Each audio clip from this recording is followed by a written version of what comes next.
welcome again. And you know our title, you know our issue. Actually, it's a really hot topic. It's very general, but really hot topic.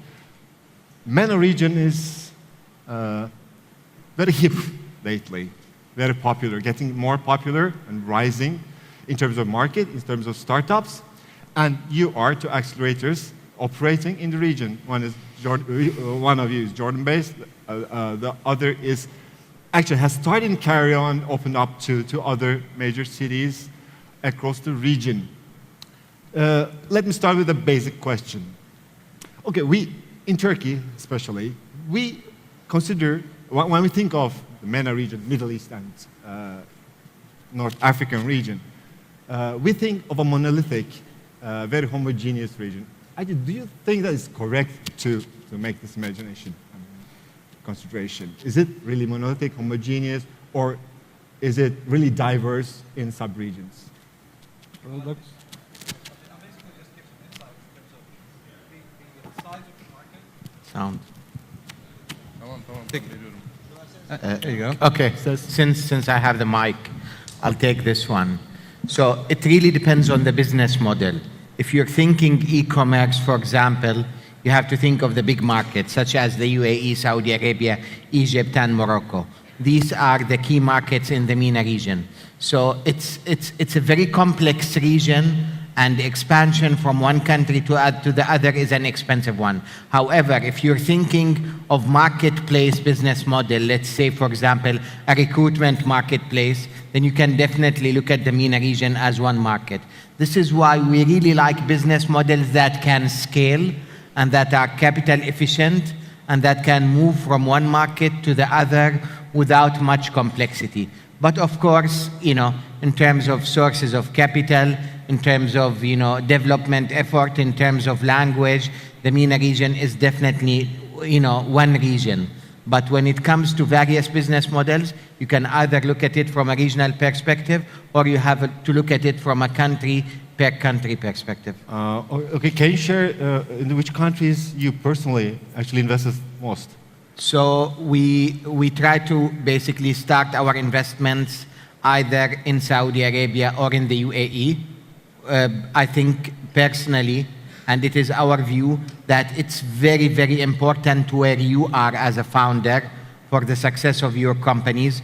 We also have a significant number of companies started in Jordan, but the two biggest markets where we've seen most success is Saudi Arabia and the UAE, being the most developed and most mature markets. Both markets have smartphone penetration of 74%, for example, which is the highest smartphone penetration in the world.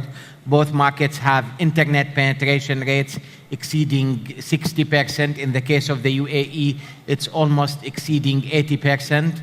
Both countries have very high GDP per capita and very high credit card penetration. So we really like those two countries as markets for our companies. Okay, let me turn to you. Okay, the markets, we know about the strongest markets in the Middle East. But you two accelerators, one is from Cairo, the other is from Oman. And you, the OSIS 500, prefer mostly to invest or to support, I should say, ICT businesses mostly, and the ones mostly set up in the Oman. Do you plan actually to open up your own investments or programs to other cities across? You already do it. I'll come to you next. Well, I mean, we basically invest we accelerate in Amman. I think that's the best way to describe it. We've had and attracted seed stage investments from all over the region, from Egypt, Lebanon, Palestine, UAE, Saudi, and even beyond that, Sub-Saharan Africa and Latin America. And the most recent is attracting more attention from marketplaces such as Russia, Central Asia, and also Far East Asia. So I think what we do is we invest in accelerating companies in Amman, in Jordan, that have a regional focus or a global focus. So that's our current strategy in terms of investment at the seed stage. Why is it mostly ICT?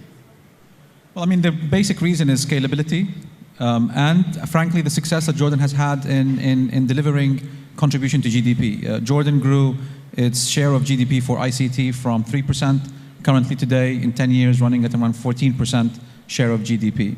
So I think that growth is an area that the country wants to focus on further, and by diversifying on it, we think that we can deliver such a growth model. Okay, Flag 6 Labs was founded in Cairo first, then in a very short time expanded to two other major cities. Why have you felt the necessity to do so? Do you think because of the market? Is it because of the markets, or is it because you're not very much satisfied with the Cairo startup ecosystem? Yeah, sure. Just a bit of background about Flat 6 Labs. We are a startup accelerator based in Cairo. We started in Cairo in 2011, and we expanded into Saudi in 2013. And we're expanding this year in the UAE and Abu Dhabi, launching our third accelerator there. And we have plans to expand in more locations in the MENA region. The whole idea of our expansion actually came from like the idea of Flat 6 Labs, that we saw that the model is scalable into other locations. We thought first that we'll expand the model inside Egypt, launching locations in different cities around Egypt. But we figured out like 60% of our entrepreneurs, they are coming from outside of Cairo, and we are based in Cairo. So like it's not a matter of like problem for them just like to move to Cairo for 3 or 4 months to attend the accelerator. On the other hand, as Khaldoon has been saying, like there are great markets around the region, in the UAE and in Saudi, and definitely so many opportunities for different sectors in the market. And the Saudi market, for example, was very special for us, that we thought we can leave an impact there, because there were no structured accelerators and incubators like our model. We found the right partner there. So like doing it for your information as well, like doing anything in Saudi or in the UAE, you really need a local partner there where you can get some help starting your operations. So going to Saudi, we found the right partner, and they happened to be like launching their own accelerator as well. So we thought, why wouldn't we join forces and launch Flat 6 Labs Jeddah as our first expansion in Saudi? Okay, I want to ask Omar. Omar, do you think that the money, the Arab money in the region is liquid enough between the regions? Excuse me? Liquid enough. It flows freely, actually. No, I would say that this actually breaks down again along geographic lines. A lot of the funds are focused on very few geographies, whether it's a Saudi-only fund or whether it's an Egypt-only fund. I mean, Saudi really. Saudi, the parent company of Flat 6, mostly invest in Egypt. I think the market is relatively fragmented when it comes to this. But I was curious actually to see from our audience, if you wouldn't mind me, asking our audience a question about how many of the businesses in this audience are interested in looking at the Middle East region as an expansion opportunity? If you would raise your hands. Okay. So one thing that I thought was interesting was to give you guys a sense of our market as well. This is something that we were having a debate about, because the numbers are not great in the Arab market. We don't have great statistics. But when we talk about the region, we do talk about 350 million people. Mostly one language, yes, different dialects, but it is one language, roughly speaking. About $15 billion of e-commerce transactions, growing very quickly. Over $1 billion of goods sold, so online shopping. Although I think that on both numbers, I think we're lower than Turkey today. The question for the Middle East is not exactly today. The question for the Middle East is 3 or 5 years from now. Online advertising, $300 million market. Khaldoon believes maybe it's more like $1 billion, but the most important thing for me, growing at 35 to 40% a year, right? And so this is a market where if you get in early on, you can capitalize on this growth that's taking place in the Middle Eastern market today. And to comment on the question of expansion across markets, I would use the example of a Turkish company that has already started to expand in the region, Yemek Sepeti, which now is operating in MENA as Food on Click. And I think that they learned a lesson in their kind of expansion, which is that they really needed to focus on a market-by-market approach for a business that has to do business development with real businesses, right? They have to go up and sign the different restaurants. They started, I think, looking at expanding regionally, and have since looked at building country by country, starting with Dubai and then moving into Saudi Arabia. And to what Ramez said, in Saudi Arabia, they have a partner there who is on the ground helping them expand into that market. Okay, another question. Majority of the viewers, audience in this room are Turkish.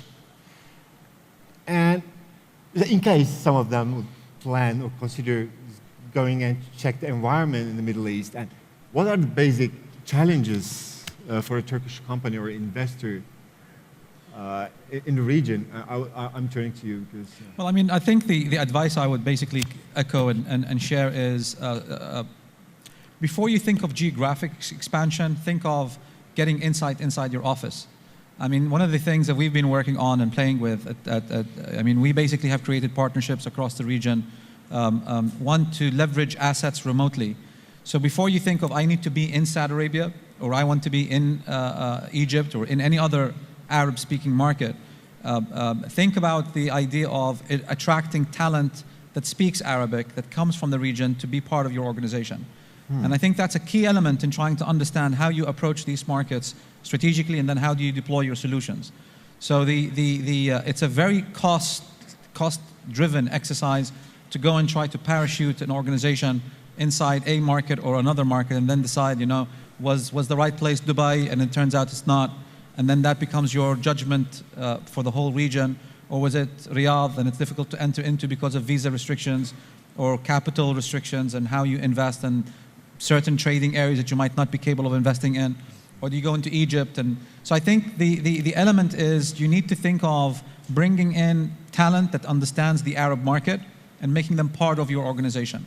And that's something that you can do with ease, and you stay in Istanbul or you stay in wherever you are in Turkey before you go and you make that leap of faith and you go into that new market that you're working with. And we've been trying that with US-based organizations, and we're creating traction, which we'll potentially see in 2015. So I think that's a key element for growth. Would you accept applications from Turkish startups for your programs? I mean, my quick answer is yes. We are attracting already people, and we're looking at startups from Azerbaijan, from Russia, from China. I gave you an example of 2 currently that are being accelerated from Barbados and the Caribbean and some Latin American countries. And we have 10 entities launched in a couple of tracks. We focus on urban technology. So we have an overall global invitation for urban technologies to come and get hosted in Amman. We have an adoption from the municipality of Amman to share their city-level data to accelerate the growth of these entities and apply them. So we're doing a lot of activities that I think are very inviting for multiple entities, regardless of where they come from. So if a startup from Turkey wants to come over, we're basically very much ready to help. For Egypt, like, we're open to accept applications from anywhere in the world, but the Egyptian market is really huge. We're like 90 million people, so most of our entrepreneurs, like 99% of our entrepreneurs, come from Egypt. But still, I would love to have Turkish entrepreneurs, and the events in Egypt in the last 3 years weren't very helping. Anyways, we are in Abu Dhabi in our 3rd expansion to be an international accelerator, and to be mainly attracting talent from the region and around the world. So I think many of the entrepreneurs who would be joining the accelerator maybe would come from Turkey. All right. Can I chime in on that quickly? Yeah, please. If you're looking to build a production hub, I would build it in Jordan or Egypt. If you're looking to build a advertising revenue business, I would look at Dubai.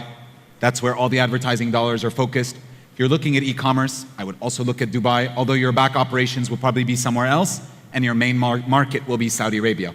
And I think based on what you want to do, look at the different markets. I think when Yousef talks about establishing yourself and building a team, if you have a product that you already have and you just want to sell it, go to Dubai.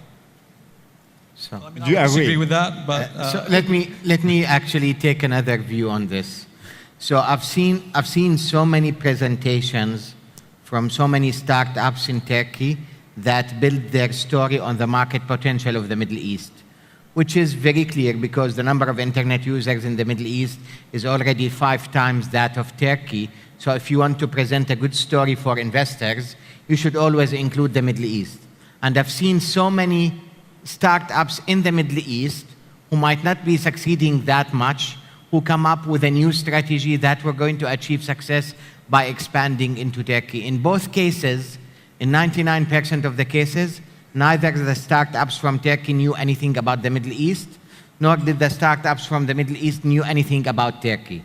So it seems to be a buzz, or a trend, but not really something that people can implement in reality.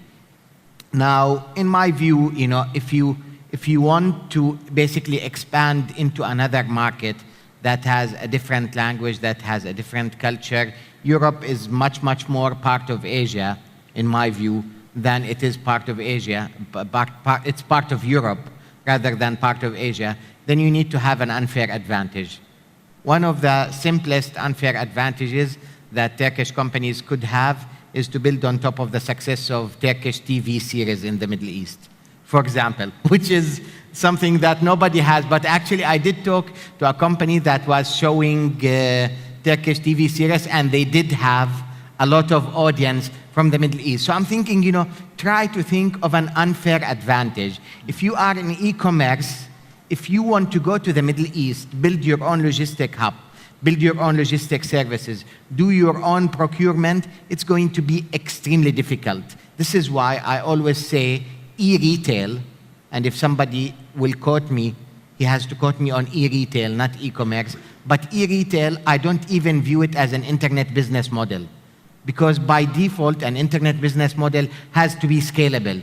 You need to do something once and sell it 1 trillion times. In e-retail, you have to add more warehousing, you have to add more packaging, you have to add more fulfillment, you have to add more procurement, you have to add more logistics. So it is the evolution of retail, but it's not really an internet business model. So if traditional Turkish retail chains were able to expand into the Middle East successfully, then e-retail companies from Turkey will be able to expand into the Middle East successfully. And I think in the first case, it did not happen. So I highly doubt it that it will happen in the other case. However, there are other business models.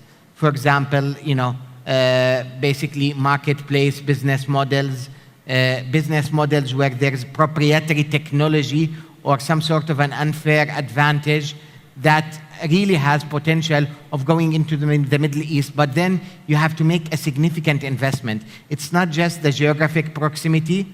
I think they're totally different markets. So is the major reason behind the Turkish entrepreneurs or investors' lack of confidence in the MENA region, or do they fail to go there? So I think it's lack of understanding. Okay. In the few instances that I've seen a very high level of friction. So hypothetically, in business plans, people always present it as one market, but I have never seen it executed properly. So let's take the case of Peak Games. They went on an offense, they opened up offices, then I hear now they've closed up their offices and they've retreated back. Let's look at the case of Yemexipity. They were able to do it in the UAE.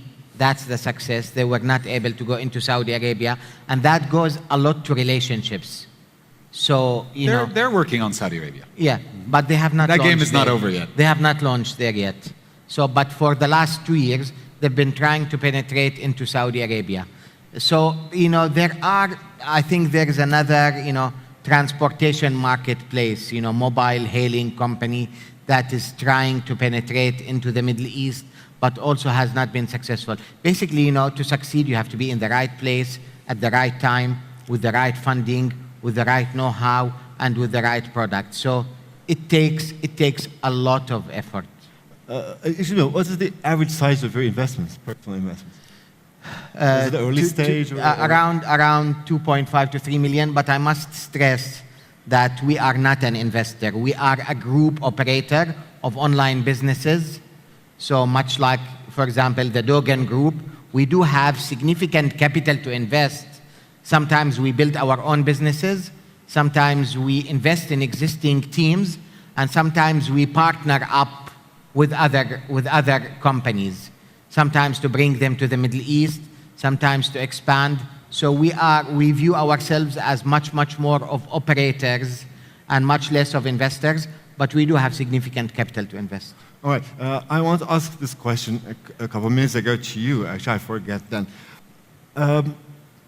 You're supporting lots of new startups, entrepreneurs. Are there any success stories that you want to especially mention or you can tell us as a role model or a showcase? Well, I mean, from our end, looking at some of the entities we've worked very well with, we have a couple, one Jamalon that works in the space of book distribution and content distribution in general, has been very successful in raising capital. And how I measure that across our companies, we've basically been capable of raising around $18 million US for our companies in follow-on funding. We've invested in 76 startups. So the attractiveness of what these founders are doing is attractive for follow-on funding to come continuously from the region. And I haven't seen it a lot coming from Turkey. Not to say that we do have a couple of engagements that we're reviewing and studying, but another example of a success is Madfu'atcom. Madfu'atcom was capable of delivering a technical platform that serves the central bank and is the gateway to all online, or to all transactions, actually, not online transactions, but all transactions that happen within Jordan. And that was a major win with the BOT contract for 7 years. So a lot of interesting work happening, and they are being faced with some success. Yeah. Actually, we have few success stories. I would mention the Egyptian ones. We have nafham.com, which is one of the biggest educational platforms in the region now. It has more than 3 million viewers online. They mainly post educational videos. And they post actually for all, like across all the years, from grade 1 till like the last grade. And they expanded into the Saudi market and the Syrian market and soon to the Algerian market as well. There's also Instabug, which they expanded in Silicon Valley. Now they are there. Their product is mainly targeting mobile app developers. They have more than 3 million users using their platform. And they have customers like eBay and Marks & Spencer and SoundCloud and different big players using their platform. And they're expanding the team, and they have raised a significant round of funding after they graduated Flat6 Labs. There's also Integrate, which is a hardware company. They launched the first Kickstarter campaign as a startup from Egypt. They reached their target, which was $10,000 in 6 hours. And by the end of their campaign, which was 30 days, they raised $85,000. Right. And they have manufactured their product in China and delivered 2,000 units. And by the end of this year, they are delivering 5,000 units. And they're expanding into other products as well. These are just samples of our... So what, in your opinion, what are the rising areas of tech in the Middle East? Is it retail, e-commerce, payment, software as a service? Do you have any prediction with that? I mean, I can't say that there's a specific sector. I think really what we're inviting here in this discussion is MENA is attracting a lot of attention. Just giving MENA from an FDI perspective, MENA attracts foreign direct investment equal to or greater in certain cases than the whole of China. So it's very key that you have a MENA strategy. Which sector do you want to focus on? Which sector will have the best growth? Really, that's already determined by the business that you're in already. I mean, we're talking to startups here, so you've already decided that you are in a specific space and you want to be successful in that space. So you should have a MENA strategy. Looking at the experiences that Khaldoon mentioned, you should not, from my perspective also, think of a high-cost operating model that starts to demand cash from you on a continuous basis and then rushes you to conclusions. I think the best approach is that your first approach is bring in people from the region and get them to be part of your team. That's going to give you great insights regardless of the sector that you're in. Noyan, I'd like to give another view on this. And me too. So one of our most successful entrepreneurs or founders is actually a Turkish-German founder. His name is Zagen Yelchin. We founded together a company called SellAnyCar.com. It's a very, very successful company. We started in the UAE, and then we expanded into Turkey, and we expanded into Saudi Arabia. So you do not have to view this as a Turkish company expanding into the Middle East or a Middle Eastern company expanding into Turkey. Frankly, we have severe lack of talent in the Middle East, no matter what you hear what. You have a lot of people, but not necessarily the grade of talent that you want. So we would invest from founders from anywhere in the world. So if you're a good founder and you would like, you're a hard worker and you would like to come and start a business in Riyadh or start a business in Dubai, we would support you. Start a business in Amman, we would support you. Sell Any Car is one example. It's now doing very well in Turkey, and in fact, it's a business model that we're exporting to other countries. So it does not have to be a company expanding into a market. It could be people, who want to start basically right from the beginning to be based in Dubai or based somewhere else. Okay, thank you. And more? I think Khaldoon beats us up a little bit too much. I think we have a lot of great talent. I think we have issues, infrastructure, experience, fragmentation of market, but the talent, raw talent is there. But my take on this question of which sector, then I would ask us to say how many $100 million valuation companies are there in the Middle East and what sectors are they in? And invariably, all of them would be in the e-retail space that Khaldoon called, with the exception of maybe some of the classified businesses, which are today over 100 million. But if we talk about number of over $100 million valuation companies, they would be less than 5. Would you agree? Well, I mean, it depends on a very important element in the market. We don't have a publicly discussed market. So there are a lot of interesting transactions that do happen that have very high valuations that are basically done through private placements. Not everyone goes to the accelerator model that we basically have in We're place. talking $100 million. I'm going to make a very bold prediction. Tell me. So 5 years ago, we had, around the world, tens of companies that reached $100 million valuation that were in the group buying business, Groupon and Groupon clones. Look at where they are today. 0 market value. The one who were smart, they were able to pivot. The one who were not smart, they died. I think the same is going to happen in pure play e-retail. In 5 years from now, people will not be able to continue injecting tens and hundreds of millions of capital in business models that are not scalable and that does not work. So the ones who are able, to reach profitability, they might, but what kind of capital efficiency?